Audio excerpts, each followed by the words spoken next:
আপনার শরীরে যত ধরনের রোগ আছে এই সমস্ত রোগগুলো ভালো হওয়ার আমল আজকে আপনাকে আমি কোরআন থেকে দুইটি সূরার কথা বলছি। এই দুইটি সূরা যদি আপনি পড়ে সকালে এবং সন্ধ্যায় আপনি যদি ঠিকমতো পানির মধ্যে ফু দিয়ে খেতে পারেন, আল্লাহর কসম খেয়ে বলি আল্লাহর কোরআন সত্য।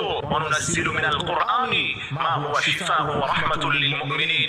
কারণ আল্লাহ তাআলা বলে দিয়েছেন এই কোরআনটাকে আমি মুমিনদের জন্য শিফা এবং রহমত হিসেবে নাযিল করেছি।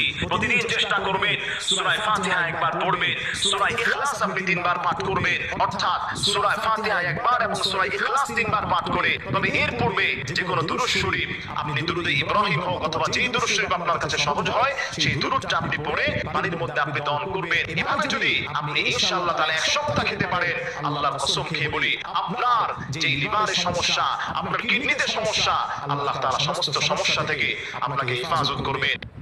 কিডনি ভালো হওয়ার আমল, আপনার শরীরে যত ধরনের রোগ আছে এই সমস্ত